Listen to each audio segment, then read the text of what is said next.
Alors, bonjour à tous, très heureux de vous retrouver, j'espère que vous allez bien. Pour un petit tuto, j'avais promis un petit tuto dans la semaine. Chose promis, chose due. Alors, aujourd'hui, on va faire un tuto sur une fourrure. J'en avais pas encore fait. Ça m'a été demandé plusieurs fois, comment je faisais pour faire une fourrure. J'ai plusieurs recettes, j'ai plusieurs façons de faire. C'est une multitude de façons de procéder. On va faire une fourrure qui se rapporte un petit peu à ça. Voilà. D'ailleurs, carrément le même, quoi, ou la même. Faut savoir qu'on peut faire, en changeant des teintes, on pourrait obtenir des fourrures dans ce style-là, tout à fait différentes. Ou alors, une autre fourrure encore, on partira peut-être plus sur celle-ci, ce modèle-là. Voilà. Alors, ce qu'on va faire, alors ça va être à la portée de tous. On va utiliser le pinceau, on va utiliser des jus, on va utiliser des petits secrets que je vais divulguer. Et en même temps, on va utiliser aussi l'aérographe.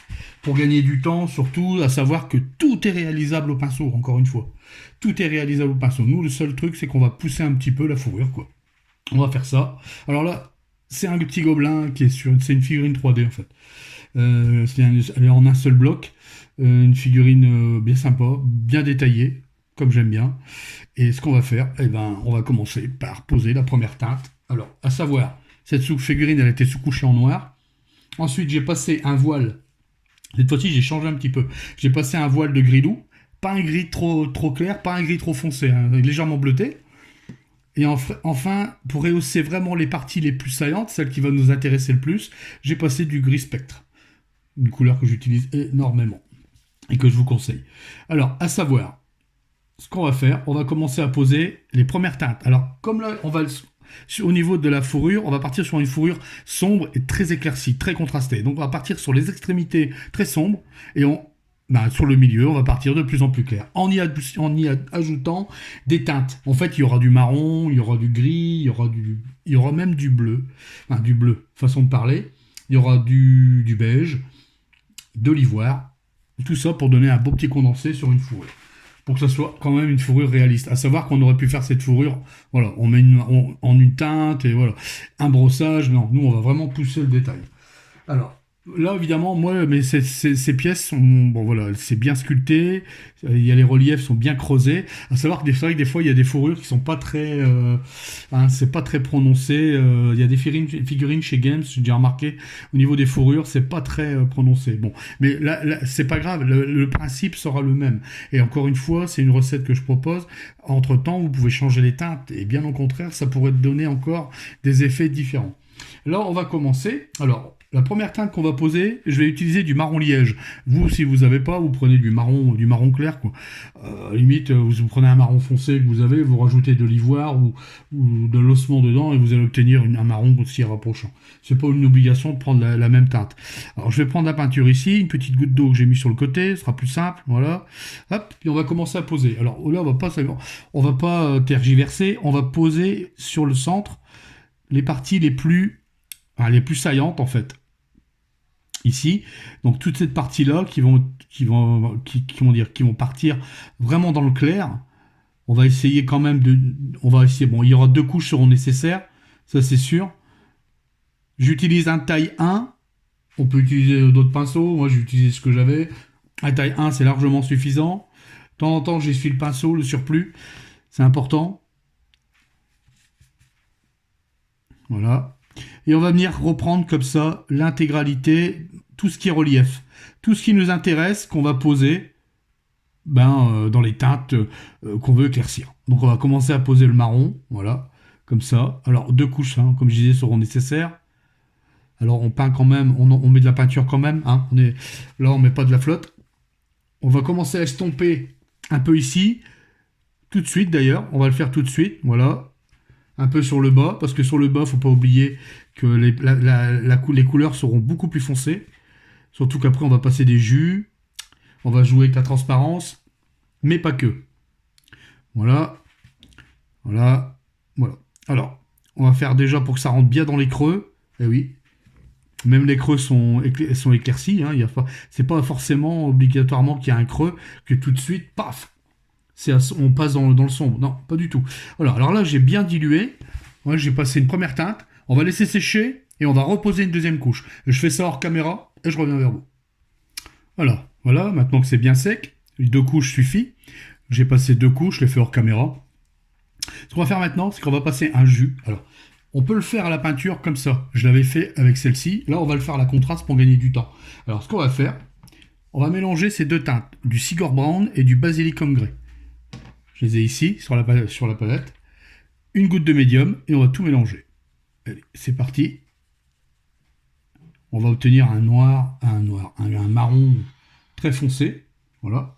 On va enlever le surplus, on trempe le pinceau, et on vient mouiller un petit peu. Voilà. Ce qu'on va faire, on va passer ça sur l'intégralité de la cape. Enfin, de la fourrure. L'important, c'est d'assombrir les extrémités. Vous voyez, alors on va tout recouvrir. Alors, comme on a passé une teinte différente ici, on ne va pas obtenir la même teinte tout de suite, on va déjà trancher. On va voir déjà le résultat que ça va faire.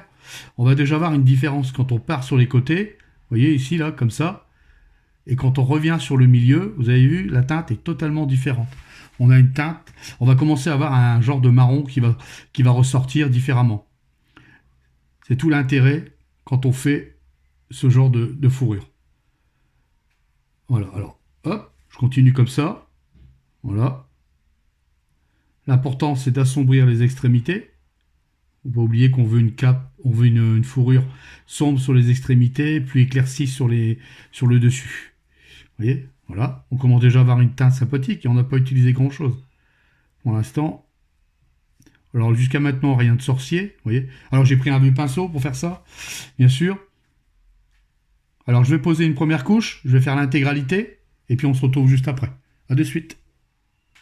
Alors voilà, maintenant que tout est bien posé, bien sec, on a bien nos extrémités qui sont bien foncées, on va les garder comme ça pour l'instant, et le milieu qui est resté plus clair. Ce qu'on va faire, c'est qu'on va reprendre la couleur initiale, celle-ci qu'on avait mise, donc c'était du marron liège. On va remettre ça sur le dessus de la cape, ici on va reprendre un peu les éclaircies du départ. Alors ça, on va le faire à l'aéro cette fois-ci, pour gagner du temps. On peut le faire au pinceau, hein, bien sûr. On va le faire à l'aéro, en même temps, ça fera un fin filet, comme ça va venir fondre au niveau des transitions. On peut le faire aussi en brossage à sec. Surtout cette pièce s'y prêtait bien, étant donné qu'il y avait pas mal de relief. Alors on y va doucement, voilà, comme ça, pas la peine d'envoyer 3 tartines. Il faut pas oublier que le but, à la base, elle ne sera pas marron, cette fourrure. Voilà. On reprend juste la teinte qu'on a posée au départ. Voilà, on a bien notre contraste qui se fait entre les deux marrons. Ici, au sommet, dans les creux, on reste un peu foncé, un peu éclairci. En bas, on est bien foncé sur les extrémités et compagnie. Voilà. On peut encore en mettre un peu. Voilà. Ce qu'on va faire, on va laisser sécher pour l'instant, étant donné que même si c'est à l'aéro, il faut que ça demande à être bien sec. Voilà. Et alors, je reviens de suite. Alors voilà, maintenant que c'est bien sec, ce qu'on va faire maintenant, là ça va être un petit peu plus délicat, on va prendre 2 teintes. Alors je vais récupérer mon gris-loup que j'avais utilisé au début pour le pré-ombrage. Et je vais utiliser, alors moi c'est du Pont-Royal Navy, mais bon ça ressemble beaucoup à du Racquard Flèche. Avec peut-être une petite pointe d'ivoire dedans pour que ce soit un tout petit peu, parce que c'est tout petit peu plus clair. Alors mes 2 teintes sont ici, voilà. Alors on va les prendre, on va commencer par le gris-loup. Voilà, comme ça, j'ai toujours mon taille 1, voilà, on va prendre la fourrure, et là on va placer quelques nuances. Alors, on va s'amuser en fait, voilà, alors je vais prendre ici, un peu au hasard, vous voyez, je vais en placer un peu partout, comme ça, je vais jouer sur les 2 teintes, on va lui amener de la vie en fait, à cette fourrure, elle ne sera pas que marron, vous voyez, on va faire ça partout, voilà, comme ça ici. Alors, de toute façon, après, on n'a pas à s'inquiéter, on va flouter tout ça. On va fondre, on va venir fondre toutes ces couleurs qui vont pas en un mot, des couleurs qui vont pas ensemble. Et pourtant, une fois fini, vous allez voir que le fondu, comment dire, la dernière étape, elle sera vraiment, on verra plus rien, quoi. Donc là, hop, je vais prendre l'autre teinte, donc du Royal Navy. Vous voyez, il n'y a pas beaucoup de différence, mais moi je le vois, hein. Vous le voyez peut-être pas bien à la caméra, mais ça se voit bien. On va placer comme ça un peu partout. Voilà. Alors dilution, on s'en fout un petit peu. C'est juste pour dire de mettre un tout petit peu. Voilà. On va mettre un tout petit peu de nuance dans la cape. Je reprends mon gris. Voilà. Hop. Voilà. on garde, en même temps, on garde le marron, bien sûr. On peut pas oublier d'en mettre dans les creux, là. Voilà. De toute façon, après, on va venir faire un voile à l'aéro. On fera ça après. Avant tout, on va repasser des jus. Ça travaille une fourrure, hein. Ça se fait pas comme ça, hein. Surtout celle-ci, on la pousse un petit peu. Donc, voilà. Après, libre à vous, si vous voulez vous arrêter avant. Par exemple, si c'est pour faire du tabletop, enfin du jeu. Pour l'intérêt d'aller faire des super figues bien travaillées sur une table, on peut s'arrêter bien avant en termes de peinture, hein. Déjà là, on avait déjà un rendu plus que correct pour du tabletop. Donc déjà, bon, on aurait pu déjà arrêter. Voilà. Alors, je vais continuer hors cam et on revient de suite. Alors, voilà. Là, j'ai placé différentes teintes à différents endroits, vous avez vu. Alors, pour l'instant, c'est pas parfait. C'est pas grave, on s'en fout. Ce qu'on va faire maintenant, on va faire un jus. Alors, un jus, on va utiliser de la contraste. Alors, 3 teintes. Du Space Wolf Grey, si vous n'avez pas... faut aller à la limite du wash, peu importe, vous mettez du gris, du gris, un peu de gris, rajoutez du bleu, de l'encre, vous faites un petit wash avec du médium, du Squelette Horde, ainsi que du Basilicum Grey. Alors ça, c'est important de faire tout ça, parce que c'est ce qui va creuser, qui va donner du contraste, donner de la profondeur à la fourrure. Alors là, ce qu'on va faire, je vais prendre un vieux pinceau, j'ai mis 2 gouttes de Space Wolf Grey, une goutte de Basilicum Grey et une goutte de Skeleton Horde. On va mélanger tout ça, voilà, tel que c'est. Et tout ça, on va venir l'appliquer comme ça sur la fourrure, sur l'intégralité. On ne cherche pas à comprendre. On va tout lier, tout. Je crois que j'en aurai pas assez, je vais devoir en refaire. Après, c'est à vous de voir aussi la quantité que vous mettez, hein. Ça, bien sûr, c'est vous qui voyez. On va insister plus dans les creux, là. Voilà. Voilà. Et on va tout recouvrir. L'intégralité. Voilà. Pour l'instant, c'est pas du plus joli. Mais vous allez voir, ça va changer. Ça va changer. On va partir sur une... Alors, il y a beaucoup d'étapes, c'était pas nécessaire. Si vous voulez vous arrêter avant, on aurait pu s'arrêter avant déjà. Vous auriez déjà eu un beau rendu, ça, honnêtement. De ce côté-là, c'était largement suffisant. Si par exemple vous recherchez plus le jeu, que voilà, ou bien même à la limite, bon, même quand on joue, on aime bien avoir de belles figurines sur la table, ça c'est vrai. Mais bon, voilà. Après, c'est un choix, hein. Voilà. Voilà. Alors, ça, je vais le faire. Je vais attendre que ça sèche. Je vais le refaire une deuxième fois. Exactement les mêmes doses. Et on se retrouve juste après. Alors voilà. Maintenant, on va reprendre. Une fois que c'est bien sec, on a bien toutes nos différentes mèches de poils qu'on a là, différents, aussi bien du gris, du Royal Navy que j'avais mis, hein, la couleur qui ressemble à du Racard Flèche, et du marron et du beige. Le marron liège qu'on a depuis le début. Maintenant, ce qu'on va faire, on va venir reprendre notre gris-loup, donc celui que j'avais utilisé au départ, voilà. Et on va venir faire ça à l'aéro. Alors, on peut le faire au brossage à sec, encore une fois, hein, je le dis à chaque fois, moi je le fais pour gagner du temps. Voilà. Et on va venir, pareil, on va venir rehausser, voilà, tout doucement, des petits points, des petits à-coups, hop, voilà, sans recouvrir, en fait, l'intégralité des teintes qu'on a mis en dessous. C'est important. Il faut vraiment avoir une maîtrise quand même de l'aéro. C'est pour ça que si vous n'avez pas l'habitude, à la limite, vous faites ça au brossage à sec, ça sera beaucoup plus simple. Voilà, vous voyez, voilà. Je garde encore mes nuances, je ne sais pas si ça se voit. Voilà, je vais éclaircir plus à certains endroits. Voilà, comme ça. Hop, ici. Voilà, voilà, voilà. Hop. J'insiste, pas partout. Vous voyez, il faut avoir une bonne maîtrise de l'aéro, hein. Je vous le dis, sinon ça sera un petit peu compliqué. Là, on commence déjà à avoir quelque chose de sympa. Ce qu'on va faire maintenant, moi je vais laisser sécher, parce que je me suis rendu compte que par endroit, dans les creux, c'est pas tout à fait sec. Ah oui, j'ai oublié aussi, pour l'autre côté d'une fourrure, généralement, ça arrive, vous avez de la peau de bête, et vous avez un nu ici, sans poil. Vous faites exactement le même traitement. Le seul truc, c'est qu'après, on va venir rehausser. Alors, ici, on va rehausser à l'intérieur en gris-loup. Alors, je sais pas si ça va bien se voir. Voilà, ici, je vais le faire en gris-loup, voilà, à quelques endroits. De toute façon, après, tout ça, c'est ombré. C'est une technique qu'il faut faire aussi quand vous faites une fourrure. N'oubliez pas de faire l'intérieur. Et après, on va passer un jus, certainement de Gulliman ou un truc comme ça, très léger, en fait. Très, très léger. C'est juste pour colorer un petit peu. Vous savez, vous avez déjà vu, là, une peau tannée, comment c'est à l'intérieur. C'est un peu rose, rose sali. Enfin, voilà, quoi. Bon, on va donner cet aspect. Là, je vais attendre que ça sèche correctement, parce que je me suis rendu compte que dans les creux, c'est pas tout à fait sec. Et on se retrouve de suite pour la prochaine étape. Alors voilà, maintenant on va passer à la prochaine étape. Donc comme j'ai dit, cette fois-ci on va reprendre la couleur Royal Navy, le racard de flèche pour vous, si vous n'avez pas cette teinte. Et on va faire la même chose, exactement la même chose, mais en réduisant encore la surface d'application.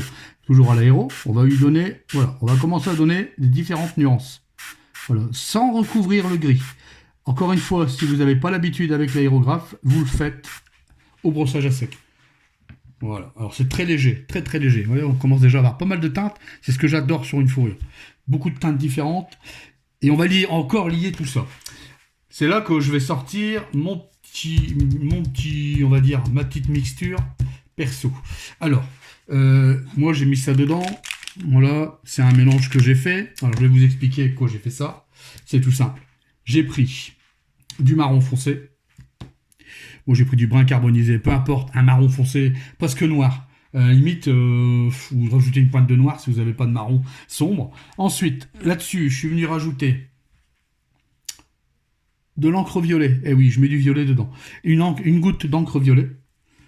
Une goutte, parce que c'est de l'encre concentrée. Alors, on va dire si vous faites un mélange, vous faites 50-50 peinture, une goutte. On va dire 50-50, vous mettez 10 gouttes de peinture, par exemple du brun carbonisé. Ensuite, il faut rajouter du noir, 5 gouttes de noir. Alors moi, c'était pour la quantité. Hein. Après, c'est à vous de voir. De toute façon, c'est pour diluer. On va vraiment faire un truc vraiment très... c'est de la flotte. Et c'est un truc qui va permettre de faire... C'est des filtres qui vont flouter un petit peu l'ensemble du travail.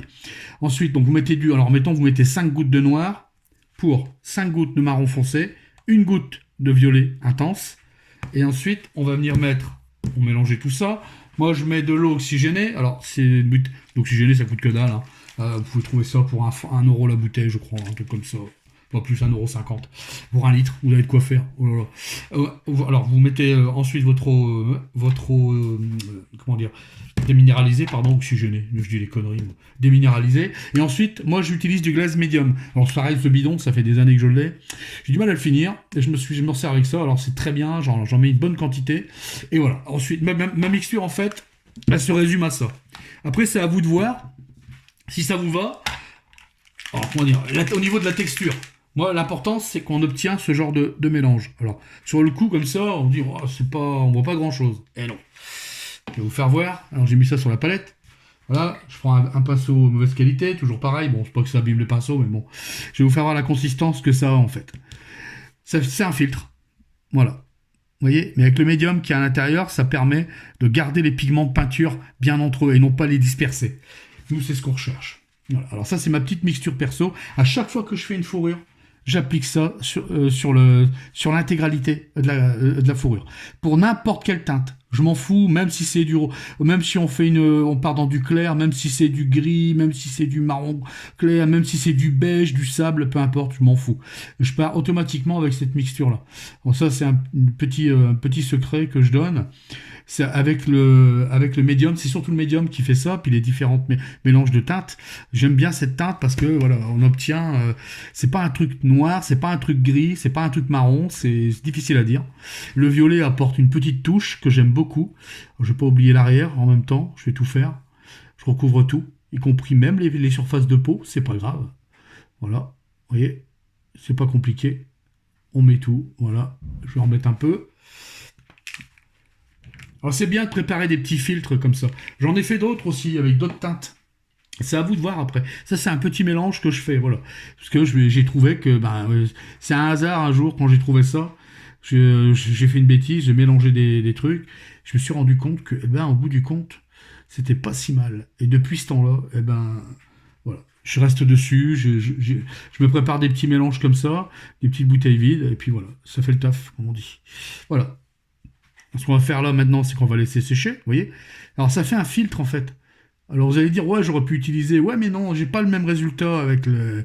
Et là, avec le médium que j'utilise pour ça, pour ce travail-là, c'est le médium, dont je vous l'ai dit, c'est chez Winsor et Newton, c'est un médium, alors c'est un glaze médium. Alors c'est un petit peu brillant, mais on s'en fout de toute façon, parce qu'à la fin, moi, les figurines, elles sont, je les matifie hein, avec du vernis mat, donc je m'en moque complètement. L'important, c'est que c'est le résultat, vous voyez.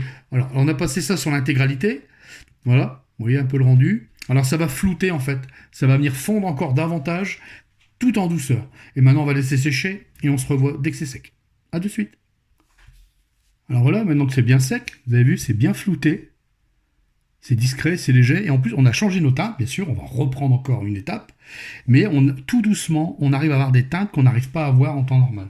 Là, on va faire pareil, on va reprendre l'aérographe, on va replacer, alors notre teinte, celle-ci, L'Oréal Navy, voilà, on va replacer quelques éclats, à quelques endroits seulement. Alors on voit encore, bien sûr, on voit encore tous mes que j'ai placés, les petites touches marron liège qui sont pas parties, hein, elles sont toujours là. Voilà, on va insister, voilà. Il y a plusieurs, vous voyez, il y a plusieurs nuances dedans. On voit encore bien notre marron liège ici, ici et ici. Là, ce qu'on va faire, on va venir poser un dernier éclairci. Alors, on va utiliser de l'ivoire. Alors, je prépare le matos, je prépare l'aéro, je reviens de suite, et après, on va faire on va faire un petit truc en plus qui va creuser encore plus la fourrure. À de suite. Alors voilà, maintenant que c'est bien sec, on va venir rehausser un tout petit peu à l'ivoire. Alors pareil, à l'aéro, tout doucement. Un petit éclat ici. Là. Ici. Voilà. Voilà, ici.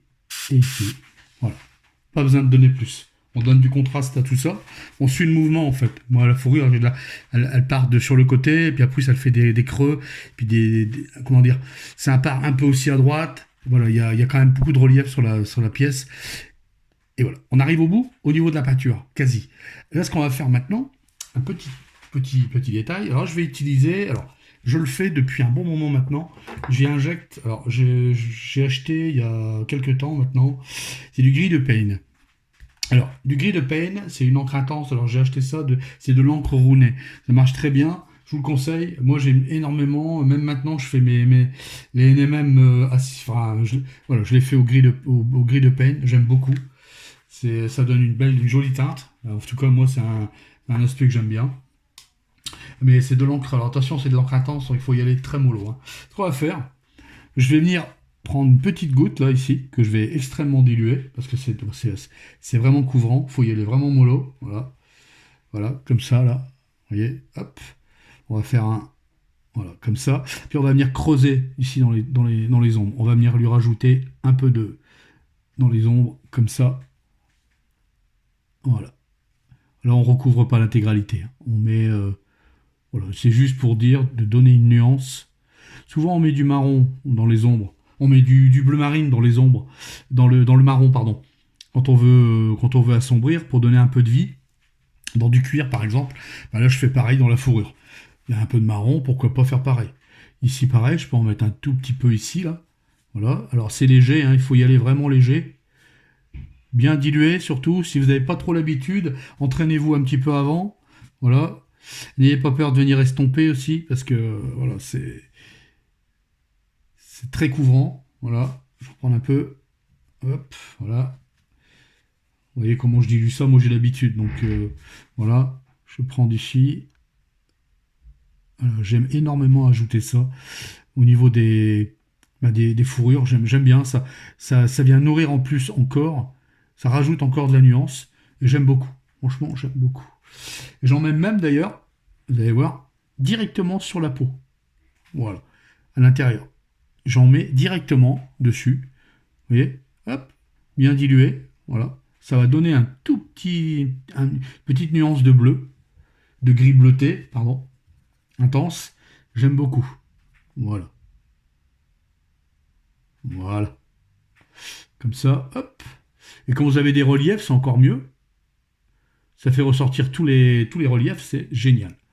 Voilà. Voilà. Hop, je vais laisser sécher, parce que là, on a du mal un petit peu à sécher. Voilà, on se retrouve de suite.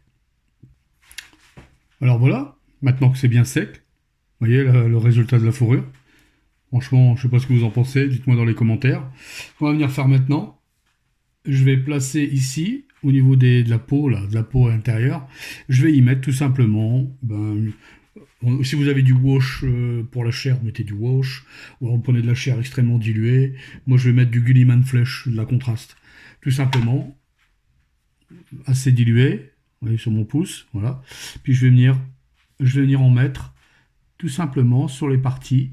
Alors, peu importe si on va dans le marron, c'est pas grave. Je vais en mettre tout simplement sur les parties où il y a la peau. La peau est apparente. Voilà.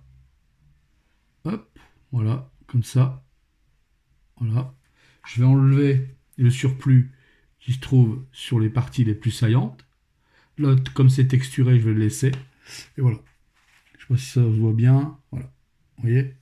Ici, là, dans le creux. Voilà. Alors ça, il faut surtout quand vous faites une fourrure comme ça, surtout si vous la partie qui est visible intérieure, il ne faut pas oublier de le faire, sinon ça va pas être extraordinaire. Voilà. Sur ce, moi j'ai plus rien à faire dessus. Éventuellement, si on peut continuer, on peut encore redonner quelques étapes comme ça. Éventuellement, on peut reprendre le marron du départ, ici par exemple. Alors j'ai pas pris le bon pinceau, et on peut éventuellement y remettre quelques touches comme ça, par-ci par-là. Ça, c'est vous qui voyez. C'est à votre convenance. Vous voyez, on peut rajouter un petit peu d'éclat comme ça, différents marrons sur le marron, voire même carrément sur l'ivoire. C'est juste pour donner un peu de vie à la fourrure, qu'elle soit pas monotone. Là, c'est vraiment, moi j'aime beaucoup cette façon de faire. Je vous dis, mes fourrures, quasiment, je les fais quasiment toutes comme ça. Après, comme je disais, libre à vous de changer, par exemple, les teintes. Au contraire, il ne faut pas se limiter. L'important, c'est pas les peintures que j'utilise. Je peux utiliser ça, je peux utiliser ça. L'important, c'est comment on procède. Ne pas avoir peur de recommencer, de repasser des jus derrière, de revenir au-dessus. C'est tout ça, voilà. C'est tout ça qui fait que vous allez arriver à une fourrure de qualité. Vous voyez, c'est pas du tout la même, mais par contre ici, j'ai vraiment changé le procédé, j'ai pas fait de la même façon. Pareil pour celle-ci. On s'y approche, mais c'est pas encore ça. Mais voilà. Après, c'est à vous de voir. Après, c'est libre à vous aussi de faire. Par exemple, si vous faites plusieurs figurines avec la peau de bête, c'est bien d'avoir sur les figurines, d'avoir chacun sa peau de bête différente, quoi. Moi, je trouve que ça passe mieux. Bon, c'est une question perso. Mais bon. Voilà, c'était un petit tuto. J'espère que ça vous plaît, que vous aura plu. J'avais pas prévu de faire celui-là, mais je me suis dit pourquoi pas. C'est pas la première fois qu'on me demandait comment faire de la fourrure. Donc voilà, je voulais vous dire, vous voyez ici on voit bien le gris de peigne ici dans le creux qui s'est mis là. On voit bien ce petit reflet gris bleuté, j'aime beaucoup, franchement. Tout ce que je demande, c'est essayez ça chez vous, si vous pouvez, et puis faites-moi voir des photos, des fois des retours de photos, ça me ferait bien plaisir. Même si vous n'arrivez pas, si vous avez des petits problèmes, contactez-moi, je ferai en sorte d'y répondre avec grand cœur. Sur ce, je vais vous laisser à vos occupations. Moi, j'ai terminé là-dessus. Je passerai à autre chose sur cette figurine. D'autres choses vont arriver, bien sûr. J'espère que ça vous aura plu, ce tuto fourrure. Il y en aura peut-être d'autres, sur d'autres teintes, ou peut-être même d'une méthode encore différente. Et puis, moi, je vous souhaite une bonne semaine pour ceux qui travaillent, une bonne semaine de boulot. Et puis, si vous avez aimé la vidéo, un petit pouce bleu, ça fait toujours plaisir, je vous le dis toujours, je le répète toujours, c'est vraiment sympa. Les abonnés, il y en a de plus en plus, je suis très content parce que un petit hommage aux abonnés aussi, parce que sans eux, qu'est-ce qu'on ferait? Faire de la vidéo pour rien. Alors je suis bien content. Alors, il y a des petites récompenses comme ça de tutos, pas prévues, même si ça plaît pas à tout le monde. L'important, c'est aussi les méthodes utilisées. Alors sur ce, moi je vais vous laisser. Alors n'oubliez pas, si vous avez bien aimé, un petit like aussi, un petit partagez, pas de soucis. Et puis des commentaires, pas de problème, j'y répondrai. Voilà. Sur ce, je vais vraiment vous laisser cette fois-ci. Une bonne semaine, portez-vous bien, protégez-vous bien. Moi je vous dis au prochain tuto. Ciao, ciao. Salut!